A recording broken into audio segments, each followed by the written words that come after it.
خاموشی سے بیٹھی باہر دیکھتی، خود کا مستقبل سوچ رہی تھی۔ وہی ہوا، اس کی ممانی نے نوا کو دیکھتے ہی حیرت کا اظہار کیا۔ ارے نادرا، بہو کو بس کپڑے بدلوا کر لے آئی ہو؟ حیرت سے اپنی نند سے پوچھا۔ وہ خود شاید پارلر سے تیار ہوئی تھی۔ بس بھابھی، آپ کو تو پتہ ہے آج کل کی بچیاں نہ زیور پہنتی ہیں اور نہ میک اپ سے۔ نوا جیسے میک اپ سے ویسے ہی بہت چڑتی ہے۔ نوا نے حیرت سے جھوٹ پر جھوٹ بولتی اپنی ساس کو دیکھا۔ ایسا بھی کیا؟ الرجک ہونا 1 ہفتہ ہوا ہے ابھی تو، یہی دن تو ہوتے ہیں بننے پہننے اوڑھنے کے۔ وہ ایک ادا سے سر ہلا کر بولی۔ آنٹی ٹھیک کہہ رہی ہیں، مجھے ان سب چیزیں بری لگتی ہیں بہت۔ وہ لہجہ متوازن رکھتی جن نظروں سے نادرا کو دیکھ کر بولی، وہ نظریں چرانے پر مجبور ہو گئی۔ کبھی کبھی انسان کو ایک سچ چھپانے کے لیے ہزاروں جھوٹ کا سہارا لینا پڑتا ہے۔ نوشیروان کی ممانی کے وہاں سے جاتے ہی نوا نے نادرا کو لاجواب سا کر دیا تھا۔ تمہاری بات ہوئی نوا سے؟ منظر منتظر تھا کہ وہ خود کچھ بتائے، مگر رات تک جب اس نے کچھ نہیں بتایا تب آخر منظر کو اس سے خود پوچھنا پڑا۔ جی میں نے کال کی تھی صبح، نوشیروان نے کال اٹینڈ کی تھی، میں نے اسے ہی انویٹیشن دے دیا تھا، لیکن پھر کچھ دیر بعد نوا کی کال آئی۔ وہ کہنے لگی کہ ابھی کچھ ویکینڈ وہ لوگ بزی ہیں، نہیں فری نہیں ہیں، اور شاید کچھ دن تک ہنی مون پر کہیں چلے جائیں۔ وہ کچھ شرمندہ سے اسے بتانے لگی۔ منظر کو اب سمجھ آئی کہ فروا نے اسے کیوں کچھ نہیں بتایا تھا۔ نوا خوش ہے نوشیروان کے ساتھ؟ اس کی بات کے جواب میں منظر کا سوال اسے گونگ کر گیا۔ دونوں بیڈ پر لیٹے تھے مگر دونوں کا رخ چھت کی جانب تھا۔ منظر کے سوال نے اسے بے اختیار اس کی جانب دیکھنے پر مجبور کیا۔ ہاں کیوں؟ اب ایسا کیوں پوچھ رہے ہیں؟ فروا نے ہچکچا کر سوال کیا۔ مجھے نہیں لگتا وہ ہماری طرف آئیں گے۔ منظر کی بات نے لمحہ بھر کو اسے گونگ کر دیا۔ یہی سوال فروا نے نوا سے کیا تھا، جس کے جواب پر خاموش رہی تھی وہ، اور فروا حیران تھی کہ آخر نوشیروان یہ سب کیوں کر رہا ہے۔ انہوں نے تو اس سے مذاق تک کبھی نہیں کیا تھا۔ اس کے لیے دیے انداز کی وجہ سے وہ سب اس سے محتاط ہو کر ملتے تھے۔ ان سب کی تو اس سے ملاقات شادی کے بعد بس اسی دن ہوئی تھی جب وہ نوا کو میکے سے لینے آیا تھا۔ اتنی سرسری ملاقات میں ان سے ایسی کیا بات ہوئی کہ وہ انہیں اوائڈ کر رہا تھا؟ ایسا نہیں ہے، نوا کہہ رہی تھی کہ وہ آئیں گے۔ فروا نے یکدم بات سنبھالنے کی کوشش کی۔ وہ نہیں چاہتی تھی کہ منظر اس کی بہن سے بدگمان ہو۔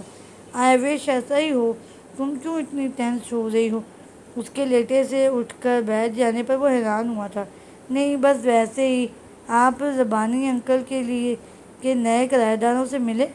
اوف منظر، ان کے بچے اتنے کیوٹ ہیں کہ کیا بتاؤں۔ وہ یکدم اس کا دھیان بٹانے کی غرض سے بولی، مگر نہیں جانتی تھی کہ اس کے لہجے کی حسرت منظر کو پریشان کر دے گی۔ نہیں میں نہیں ملا۔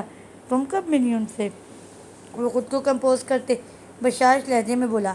آج جب دوپہر میں سبزی لے رہی تھی تب ان کے کرایہ داروں کی بہو بھی نکلی، بس تبھی دیکھا۔ وہ اکثر بچوں سے متعلق بات کرتے، اپنے ہاتھوں کی لکیریں دیکھنے لگ جاتی۔ اچھی بات ہے، چلو لیٹو، صبح مجھے جلدی نکلنا ہے، میٹنگ ہے۔ وہ موضوع بدل کر بولا۔ وہ خاموشی سے کروٹ لے کر لیٹ گئی۔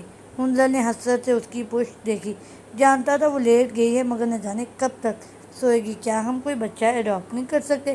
اس کی توقع کے عین مطابق وہ سوئی نہیں تھی۔ فروا، تم جانتی ہو کہ یہ ممکن نہیں ہے۔ کوئی بچہ لیا تو وہ بڑا ہو کر تمہارے لیے نامحرم ہوگا، بچی لی تو وہ میرے لیے۔ کتنی بار تمہیں یہ بات سمجھائی ہے؟ وہ پھر سے وہی سب دہرانے لگا وہ جو نہ جانے کتنی بار اسے بتا چکا تھا۔ کروٹ اس کی جانب لے کر اس کا رخ اپنی طرف کیا۔ جن لوگوں کی بیٹیاں ہوتی ہیں وہ ماں باپ بھی تو انہیں بیانے کے بعد اکیلے ہو جاتے ہیں نا۔ تم بھی یہی سمجھو کہ ہم نے اپنی بیٹیاں بیاہ دی ہیں۔ اس کی بات پہ فروا نے ایک اداس نظر اس کے خوبصورت چہرے پر ڈالی۔ لیکن ان بیٹیوں کی اولاد تو ہوتی ہے نا جو بوڑھے والدین کو مصروف رکھتے ہیں۔ اس کے پاس جو ہر جواز موجود تھا اپنی بات کو پورا کرنے کے لیے۔ جب مجھے کوئی ٹینشن نہیں تو تم کیوں اس بات کو ہر وقت سوچتی ہو؟ اللہ کی رضا سمجھ کر صبر کر لو۔ وہ کہتا ہے نا کہ کچھ کو میں دیکھ کر آزماتا ہوں اور کچھ کو نہ دیکھ کر۔ سبھی کو دینے لگ جائے تو محرومی کا احساس دنیا سے مر جائے۔ اس کے بالوں میں محبت سے ہاتھ چلاتے وہ اسے ریلیکس کرنے کی کوشش کر رہا تھا۔ حل موجود ہے منظر، مگر آپ کبھی غور نہیں کرتے، کبھی سیریس نہیں لیتے میری بات کو۔ وہ اسی موضوع پر آئی جس سے منظر کو شدید چڑ تھی۔ تمہیں سیریس لینے کے بعد اب کچھ اور میں سیریس نہیں لے سکتا۔ محبت سے اس کی پیشانی کو چھوا۔